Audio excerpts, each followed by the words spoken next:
یہ چمن میں شاہ نورانی کے، یہ چمن میں شاہ نورانی کے، جو ہر ایک گل پہ بہار ہے، یہ چمن میں شاہ نورانی کے،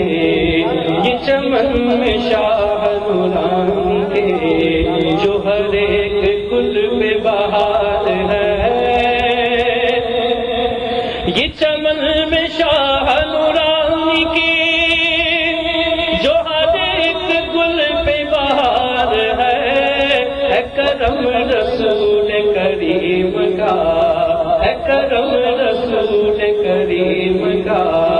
یہاں رحمتوں کی بہار ہے، کرم رسول کریم کا، کرم رسول کریم کا، یہاں رحمتوں کی بہار ہے، کرم رسول کریم کا، یہاں رحمتوں کی بہار ہے، یہ چمن میں شاہ نورانی کے، جو ہر ایک گل پہ بہار ہے، اور ہے کرم رسول کریم کا، اور دعا ہے شاہ علیم کی، ہے کرم ألا يعلم من خلق وهو اللطيف الخبير هو الذي جعل لكم الأرض ذلولا فامشوا في مناكبها وكلوا من رزقه وإليه النشور أأمنتم من في السماء أن يخسف بكم الأرض فإذا هي تمور أم أمنتم من في السماء أن يرسل عليكم حاصبا فستعلمون كيف نذير ولقد كذب الذين من قبلهم فكيف كان نكير أولم يروا إلى الطير فوقهم صافات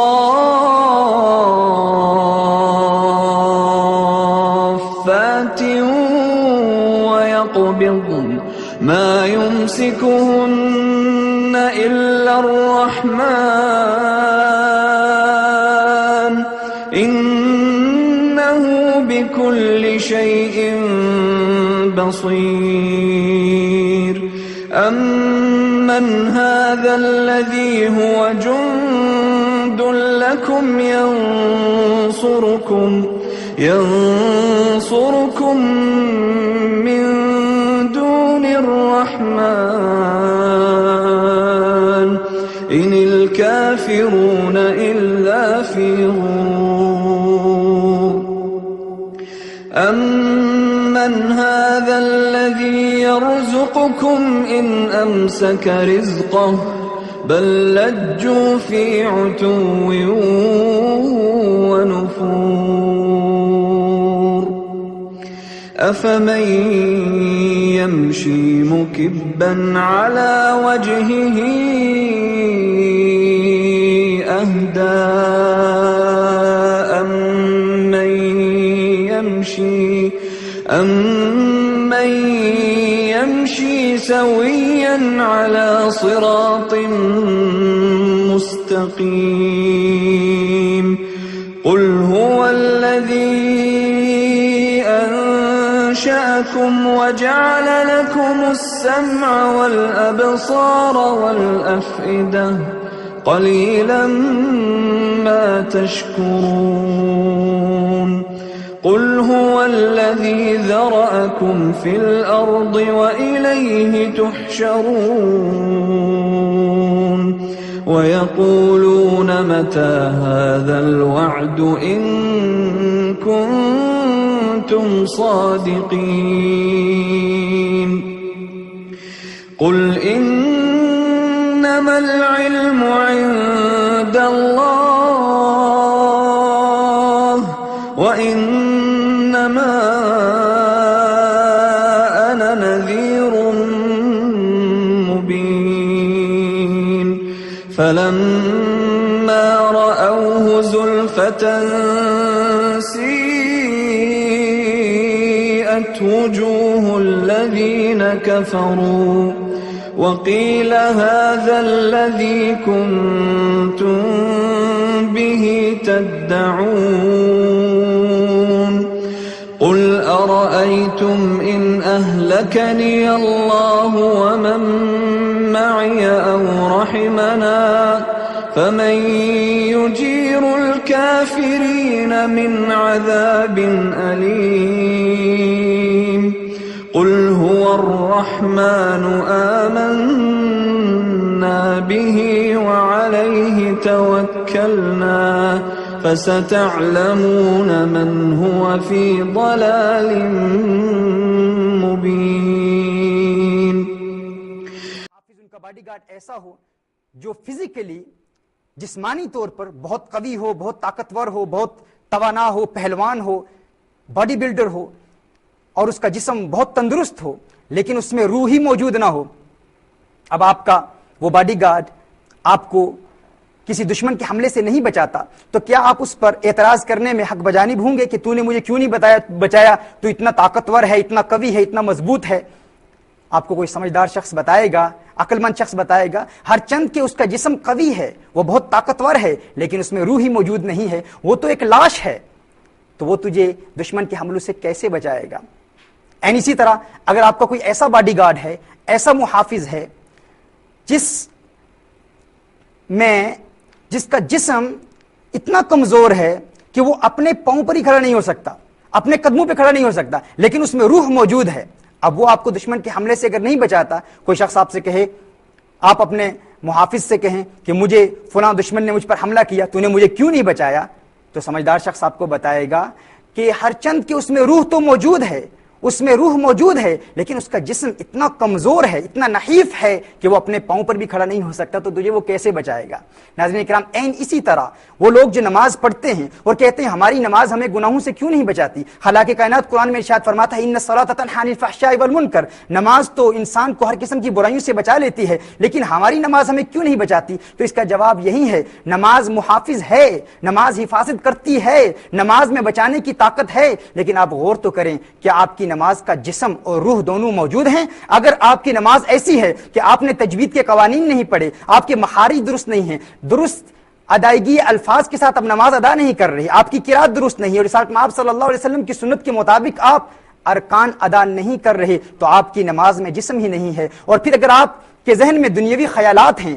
اللہ عز و جل کی جانب توجہ ہی نہیں ہے، حضوری قلب ہی نہیں ہے، تو اس نماز کی مثال ایسے ہی ہے کہ اس کا نہ جسم ہے نہ اس کی روح ہے، تو ایسی نماز آپ کی حفاظت کیسے کرے گی؟ اسی طرح ہمارے اکثر لوگ کہہ دیتے ہیں کہ فلاں قاری صاحب بڑے اچھے قاری ہیں، بہت اچھی قرات کرتے ہیں، اور دین اسلام کے فقہ کے عالم بھی ہیں، احکام شریعت بھی جانتے ہیں، شریعت مطہرہ کے قوانین بھی جانتے ہیں، اور بڑی اچھی نماز ادا کرتے ہیں، جب قرآن کریم پڑھتے ہیں تو بہت احسن قرات کرتے ہیں اور بڑے سکون کے ساتھ رکوع کرتے ہیں، بڑے سکون کے ساتھ سجود ادا کرتے ہیں، لیکن ہم دیکھتے ہیں کہ وہی قاری صاحب جب مسجد کے باہر قدم رکھتے ہیں تو غیبت بھی کر رہے ہیں، گناہوں کا ارتکاب بھی کر رہے ہیں، اور وہی قاری صاحب مصیبتوں کا رونا بھی روتے ہیں اور کہتے ہیں فلاں مصیبت آ گئی، فلاں نے جادو کر دیا، فلاں نے تعویذ کر دیے، فلاں ظالم ظلم کر رہا ہے اور میری نماز میری حفاظت نہیں کر رہی. تو لوگ کہتے ہیں کہ وہ قاری صاحب تو بہت اچھی نماز ادا کرتے ہیں، لیکن ان کی نماز انہیں کیوں نہیں بچاتی؟ تو ناظرین کرام، اس کی مثال اسی محافظ کی مثال ہے کہ جس کا جسم تو بہت تندرست ہو، لیکن عین ممکن ہے جب وہ نماز ادا کر رہے ہوں گے تو نماز کے دوران ان کے ذہن میں دنیاوی خیالات ہوں، ان کو حقیقی حضوری قلب ہی حاصل نہ ہو. اور اسی طرح ہمارے بے شمار لوگ ایسے بھی ہیں، وہ کہتے ہیں ہمارے بزرگ، ہمارے دادا حضور ایک عرصے سے نماز ادا کر رہے ہیں، ان کی نماز میں بڑی یکسوئی ہے، بڑی توجہ ہے، پورے انہماک اور محویت قلب کے ساتھ نماز ادا کرتے ہیں اور اللہ عز و جل کی بارگاہ میں حاضر ہوتے ہیں، اور کبھی کبھی ان کی آنکھوں سے اشک بھی جاری ہوتے ہیں، رو بھی رہے ہوتے ہیں، لیکن جب نماز سے فارغ ہوتے ہیں تو پھر وہ بھی گناہوں کا ارتکاب کرتے ہیں، وہ بھی غیبت کر رہے ہوتے ہیں، وہ بھی مصیبتوں کا رونر ہوتے ہیں، ان کی نماز انہیں نہ ہی شیطان کے حملوں سے بچاتی ہے نہ ہی دشمنوں کے حملوں سے بچاتی ہے۔ تو ناظرین کرام، اس کی مثال بھی اسی باڈی گارڈ کی طرح کی ہے کہ اگر کسی کے باڈی گارڈ میں روح تو موجود ہو لیکن جسم کمزور ہو، عین ممکن ہے کہ وہ شخص جو نماز میں توجہ تو رکھتا ہے لیکن نماز کے دوران وہ تجوید کے مخارج کے ساتھ قرآن کریم کی تعلیمات، قرآن کریم کی آیات کو احسن طریقے سے نہیں پڑھتا، عین ممکن ہے کچھ الفاظ کا ایسا تلفظ کر دے جس سے اس کی نماز ہی باطل ہو جائے، نماز ہی فاسد ہو جائے۔ تو ناظرین کرام، نماز وہی محافظ بنتی ہے جس نماز میں روح بھی موجود ہو، جس نماز کا جسم بھی موجود ہو، اور جسم اور روح کے مجموعے کے ساتھ جب انسان نماز ادا کرتا ہے تو وہ نماز انسان کی ایسی باڈی گارڈ بن جاتی ہے کہ وہ نماز انسان کو ہر دشمن کے حملے سے بھی بچاتی ہے اور شیطان کے حملوں سے بھی بچاتی ہے۔ اور وہ نمازی جب استقامت کے ساتھ ایسی نماز ادا کرتا ہے تو ناظرین کرام وہ گناہوں سے پاک ہو جاتا ہے، اور پھر اسے ایسا سکون قلب ملتا ہے، ایسا اطمینان قلب ملتا ہے، اسے ایسی وجدانی کیفیات ملتی ہیں، نماز میں ایسا سرور ملتا ہے کہ ناظرین کرام اسے نماز سے پیار ہو جاتا ہے۔ اور نہ صرف نماز اس کی حفاظت کرتی ہے، رسالت مآب صلی اللہ علیہ وآلہ وسلم ایسے نمازی کی نماز کے متعلق ارشاد فرماتے ہیں۔ سیدنا انس بن مالک رضی اللہ تعالیٰ عنہ راوی ہیں، عن انس رضی اللہ تعالیٰ عنہ قال قال رسول اللہ صلی اللہ علیہ وسلم من صلی الصلاة لوقتها واسبغ لها وضوءها واتم لها قيامها وخشوعها وركوعها وقعودها خرجت وهي بيداء مسفرة تقول حفظك الله كما حفظتني، اخرجہ الطبرانی فی المعجم الاوسط۔ حضور اکرم صلی اللہ علیہ وآلہ وسلم ارشاد فرماتے ہیں کہ جو شخص نماز کے جسم اور نماز کی روح کے ساتھ نماز ادا کرتا ہے تو اس کی نماز ایک نورانی اور ایک روحانی اور چمکدار شکل اختیار کر کے اس کے پاس آتی ہے، اور وہ نماز اسے دعائیں دیتی ہے۔ وہ نماز کہتی ہے کہ اللہ تیری حفاظت کرے، حافظک اللہ، اللہ تیری حفاظت کرے۔ ناظرین کرام، قربان جائیں ایسے نمازی کی نماز پر۔ ہم نماز ادا کرتے ہیں تاکہ ہم نماز کے ذریعے اللہ کی بارگاہ میں حفاظت کی دعائیں مانگیں، لیکن وہ شخص کتنا خوش بخت ہے، کتنا خوش قسمت ہے کہ جس کے لیے اس کی نماز دعائیں مانگتی ہے۔ سبحان اللہ، نماز حفاظت کی دعائیں بھی مانگتی ہے، نماز اس کی محافظ بھی بن جاتی ہے، اور ناظرین کرام نماز اسے ہر دشمن کے حملوں سے بچا بھی لیتی ہے۔ وہ سجدہ روح زمیں جس سے کانپ جاتی تھی اسی کو آج ترستے ہیں ممبر و محراب۔ ناظرین کرام، وہ ایک سجدہ جس کو تو گراں سمجھتا ہے ہزار سجدوں سے دیتا ہے آدمی کو نجات۔ آج ہم سجدے کو بہت کم سمجھتے ہیں، سجدے کو ایک وزنی سمجھتے ہیں۔ ہم کہتے ہیں سجدہ بہت ثقیل ہے، بہت بھاری ہے، ہم سجدہ نہیں کر سکتے، نماز کا وقت نہیں ملتا، سستی ہے، غفلت ہے، دنیا کے معاملات ہے، دنیا کا کام ہے۔ لیکن کہا ایک سجدہ اللہ کی بارگاہ میں کر لے، نماز کے جسم اور روح کے مجموعے کے ساتھ جب انسان نماز ادا کرتا ہے تو وہ سجدہ ایسا قوی ہوتا ہے، وہ سجدہ ایسا طاقتور ہوتا ہے کہ وہ تمہیں دنیا داروں کی در پر جا کر سجدوں سے محفوظ کر لیتا ہے، در در کی ٹھوکریں کھانے سے تمہیں بچا لیتا ہے۔ ایک در کے اگر تم بن جاؤ، اللہ کی بارگاہ میں حاضری کا ایسا شرف حاصل کر لو اور ایسا روحانی سجدہ ادا کر لو جو رسالت مآب صلی اللہ علیہ وآلہ وسلم کی محبت کے ساتھ ہو، تو پھر در در دیے در در نالوں در بن جا ایک دردا۔ در در کی در در سے در مصطفیٰ کا در بن جا، در مصطفیٰ کا موتی بن جا، در مصطفیٰ صلی اللہ علیہ وسلم کا ہیرا بن جا، بازار مصطفیٰ میں بک جا۔ جب تیرا سودا بازار مصطفیٰ میں ہو جائے گا تو ایسا انمول ہو جائے گا، جب تک بکے نہ تھے کوئی پوچھتا نہ تھا، تم نے خرید کے انمول کر دیا۔ در در دیے در در نالوں۔ لوگ کہتے ہیں فلاں مشکل آ گئی، فلاں مصیبت آ گئی، فلاں تکلیف آ گئی، ہم تکلیفوں سے مقابلہ کرنے کے لیے کبھی مالداروں کے پاس جاتے ہیں، کبھی وزیروں کے پاس جاتے ہیں، کبھی سیاستدانوں کے پاس جاتے ہیں، کبھی ہم رشوت کا سہارا لیتے ہیں، کبھی ہم جھوٹ کا سہارا لیتے ہیں، کبھی ہم کرپشن کا سہارا لیتے ہیں، کبھی ہم ظلم کا سہارا لیتے ہیں، اور کبھی جعلی عاملوں کے پاس جا کر ان پر اپنی رقم خرچ کرتے ہیں، اپنا وقت برباد کرتے ہیں، اور ناظرین کرام یہ بھول جاتے ہیں کہ سب کچھ ہمارے اندر موجود ہے۔ اللہ عز و جل نے ایک بہت بڑا تعویذ ہمیں دیا ہے، اور وہ تعویذ کیا ہے؟ ہماری نماز ہی ہمارا سب سے بڑا تعویذ ہے۔ اگر نماز ہم جسم اور روح کے مجموعے کے ساتھ ادا کریں اور حضور اکرم صلی اللہ علیہ وآلہ وسلم کی حقیقی محبت کے ساتھ ادا کریں، اور جب نماز پڑھیں تو یہ یاد کر لیا کریں کہ ہمارے آقا نماز کیسے ادا کرتے تھے، ہمارے آقا نماز کیسے پڑھتے تھے۔ اور رسالت مآب صلی اللہ علیہ وآلہ وسلم ناظرین کرام جب نماز پڑھتے تو راتوں کو قیام اتنا طویل کر لیتے کہ پاؤں متورم ہو جاتے۔ حضور اکرم صلی اللہ علیہ وسلم کس کے لیے نماز پڑھتے تھے؟ کیا فقط اپنے گناہوں کی مغفرت کے لیے نماز پڑھتے تھے؟ وہ تو معصوم عن الخطا ہیں۔ کیا فقط اللہ کی رضا حاصل کرنے کے لیے نماز پڑھتے تھے؟ رسالت مآب صلی اللہ علیہ وآلہ وسلم سے تو اللہ راضی ہے، وہ دنیا میں آنے سے قبل ہی مصطفیٰ اور مرتضیٰ ہیں۔ وَلَسَوْفَ يُؤْتِيكَ رَبُّكَ فَتَرْضَىٰ کا مصداق ہیں۔ إليك مشرعا ومناهل الرجاء لديك مترعا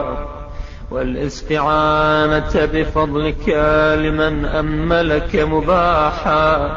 وأبواب الدعاء إليك للصارخين مفتوحا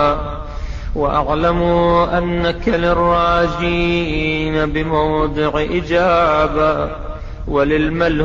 وللملهوفين بمرصد إغاثة وأن في اللهف إلى جودك والرضا بقضائك عوضا من منع الباخلين ومندوحة عما في أيدي المستأثرين وأن الراحل إليك قريب المسافة وأنك لا تحتجب عن خلقك إلا أن تحجبهم الأعمال دونك وقد قصدت إليك بطلبتي وتوجهت إليك بحاجتي وجعلت بك استغاثتي